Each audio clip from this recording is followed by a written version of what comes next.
Eh bien les amis, bonjour. Aujourd'hui nouvelle petite vidéo. Alors ouais, bah là ça va être que du blabla, hein, naturellement.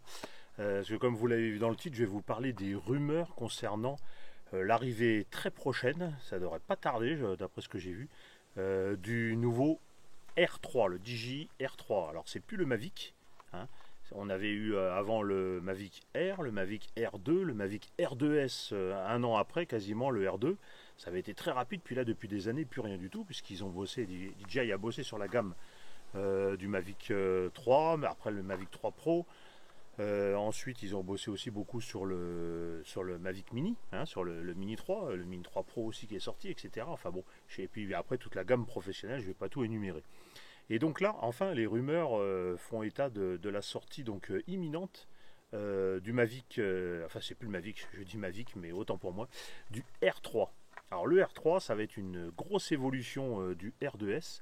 Et donc dans cette vidéo, on va voir tout ça avec quelques images que j'ai pu récupérer un petit peu sur Internet, voir un petit peu ce que ça va donner. Donc comme vous pouvez le voir, je vais vous montrer les images en même temps que je parle, hein. Déjà le look général. Alors voilà ce qu'on a pu récupérer, look général. Ça ressemble à un R2S. On voit que les capteurs semblent améliorés, semblent prendre peut-être un petit peu plus sur les côtés. On sait pas encore, mais je pense que les évitements d'obstacles, bah, de toute façon, c'est logique, hein, ils seront que meilleurs parce que de toute façon, au fil du temps, tout ça évolue. Mais ce qui compte, en fin de compte, c'est ce qui est à l'intérieur de la bête. Alors là, ça va faire quand même grosse innovation, on va dire.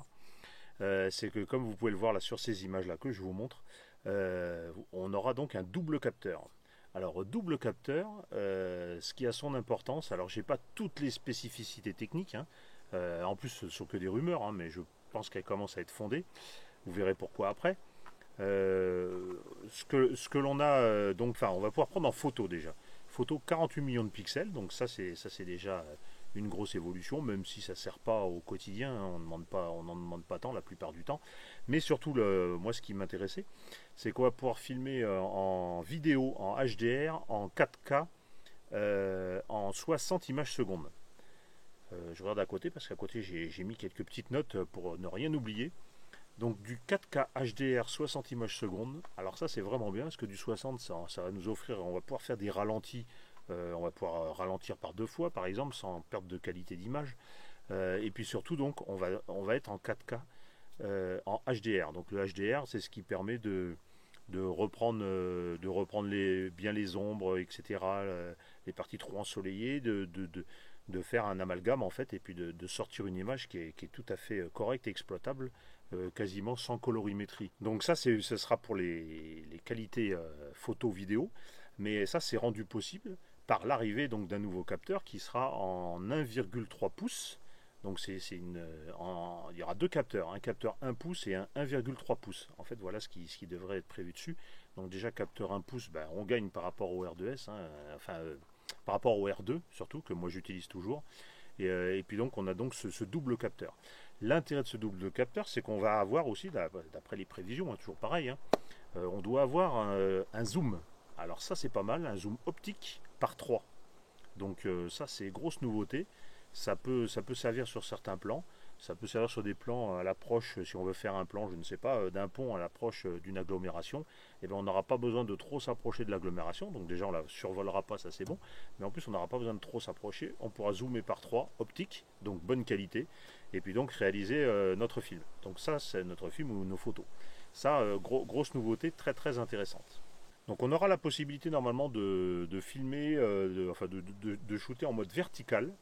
Alors je sais, ça a un intérêt je pense pour tout ce qui est réseaux sociaux.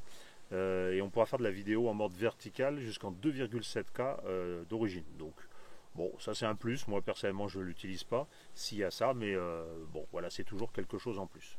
Donc ensuite on pourra enregistrer donc en format D-Log, en 10 bits. On aura donc un drone qui va peser 720 grammes. Alors 720 grammes, c'est pas mal. Ben, on se doute bien qu'il était au-dessus des 250 grammes, hein, parce qu'on ne peut pas être moins lourd qu'un mini, ça c'est sûr.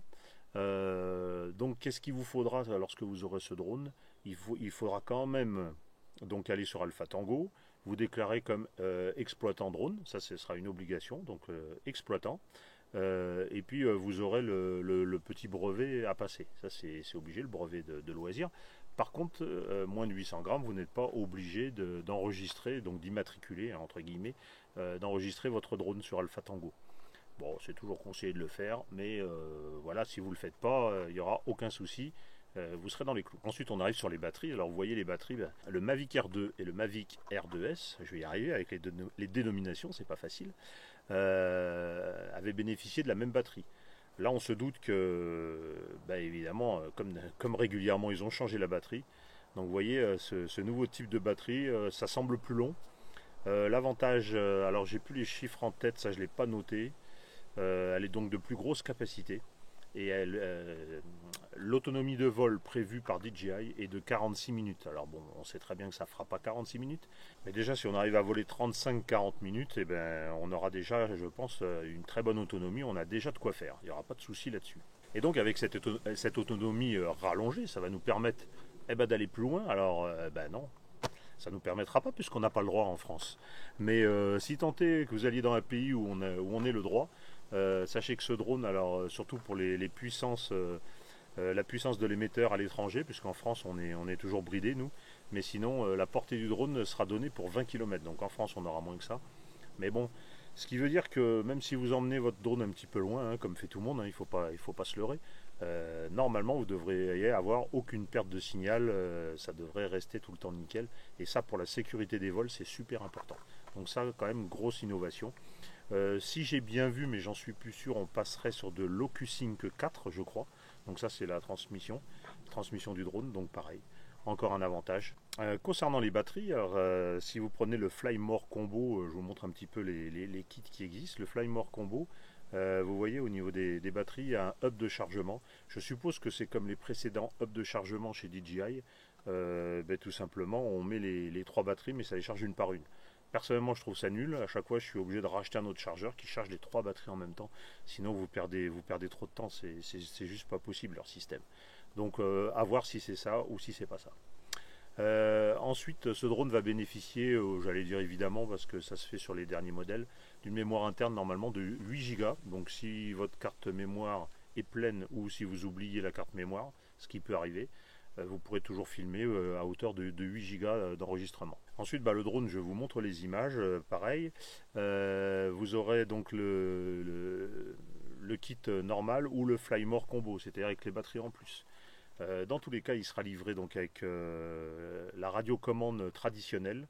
Je l'ai là, c'est dommage, je ne l'ai pas pris, mais bon, celle, vous savez qu'il y avait celle où on met une tablette ou un smartphone dessus. Voilà, ça j'ai fait des vidéos, je vous invite à regarder, notamment celle, je mettrai peut-être le lien là, sur pourquoi prendre un iPad mini. Au niveau de la visibilité, ça donne un plus pendant le vol. Et je reviens pas dessus, j'ai encore beaucoup volé avant-hier avec le pote Manu. Salut à toi Manu. Écoutez, c'était vraiment top avec cet iPad mini. Donc soit vous aurez la radiocommande normale qu'ils appellent la RCN2, soit vous aurez dans le Flymore Combo, hein, toujours il faut le prendre le Flymore Combo, la RC2. Alors la RC2 c'est la radiocommande qui a l'écran déjà intégré. Mais l'avantage j'ai vu sur ce modèle là, c'est qu'ils ont remis des antennes sur celle qui est sur le mini avec l'écran intégré. Sur le Mini 3 Pro par exemple, il n'y a pas d'antenne. Alors moi je pensais que pour la portée c'était pas top. Et la preuve c'est que sur ce modèle là ils ont remis 2 antennes. Donc je pense que c'est toujours mieux. Parce qu'effectivement quand on vole il vaut mieux avoir les antennes. On peut facilement les orienter vers le modèle. Et puis pas perdre autant en retour vidéo qu'en portée du drone. Ouais, alors parlons des hélices. Les hélices semblent beaucoup plus fines. Vous voyez là je vous les montre en même temps. Elles semblent beaucoup plus fines, donc elles ont certainement été étudiées par DJI, hein, ça c'est logique. Peut-être sans doute au niveau de l'autonomie, peut-être au niveau du bruit. J'ai pas encore vu de vidéo, donc on n'a pas le bruit, on ne sait pas s'il fera beaucoup de bruit ou pas. Les filtres ND sont prévus pour le modèle évidemment. Alors quand on voit les images des Flymore Combo, avec les 3 batteries, etc. Les filtres sont pas sur les photos. Alors à voir si ça sera dans le pack ou pas. Peut-être pas. Si ça se trouve, ça sera à racheter en plus. Alors ce qui est prévu, j'ai vu que dans certains pays, il y avait des précommandes déjà ouvertes. Alors je ne sais pas si c'est vrai, si c'est pas vrai. Écoutez, eux ils annoncent précommande ouverte pour un envoi assuré pour le 25 juillet. Alors vous voyez, c'est assez proche, alors qu'il n'y a pas eu, il y a pas eu de keynote ou de présentation du produit officiellement de la part de chez DJI. Je trouve ça assez étonnant, ça reste dans les rumeurs, peut-être oui, peut-être non, ça je ne sais pas, mais tout ça c'est pour dire qu'en fin de compte l'arrivée du drone est assez proche. Alors au niveau tarif, on nous parle en France, j'ai cherché un petit peu, etc. Parce qu'avec les équivalences entre le dollar, avec sans TVA, etc., c'est pas simple. En gros, en partant sur un Flymore combo avec la radiocommande de base, on serait en gros à 1 400 € à ce que j'ai vu. Ça, ce sont juste des tarifs annoncés, hein. Évidemment, ça sera peut-être pas ça du tout, ça sera peut-être encore plus. Et ensuite, le Flymore combo avec la radiocommande qui a l'air bien sympa avec l'écran dessus, on serait aux alentours de 1 600 €. Alors, c'est déjà une bonne augmentation parce que quand le R2 était sorti à l'époque, il était à moins de 1 000 €. Donc vous voyez déjà, on aurait pris 600 € en espérant que ce soit ces tarifs, que ce soit pas d'autres tarifs encore plus élevés. Ça, nous verrons bien. Voilà, bah écoutez, c'est ce que l'on peut dire sur ce drone. Écoutez, en attendant son arrivée, bah moi là je suis monté, je suis un petit peu en altitude. Je vais vous faire quelques plans pour vous montrer, pour vous imager un petit peu cette vidéo. Et puis, eh ben, on a hâte de voir ce nouveau drone qui, je le reconnais, moi personnellement m'intéresse. Il m'intéresse bon, pour plusieurs raisons. Déjà, bah, j'aimerais un Mavic 3 Pro, mais le tarif est assez, voire très très élevé quand on voit le prix des modèles. Celui-là bah, sera plus cher que le précédent, mais ça fait une grosse évolution par rapport à celui que j'ai. Et puis au niveau taille, hein, ça reste quand même eh ben, entre le Mavic 3 Pro et le Mini 3 Pro. Ça reste entre les deux, donc ça fait une taille quand même relativement compacte qui est quand même assez facile à emmener un petit peu partout. Voilà, écoutez, eh bien ça c'est la fin de cette petite vidéo, enfin petite, ouais, bah voilà, j'ai quand même parlé, mais j'espère que vous aurez apprécié ce format sur les rumeurs.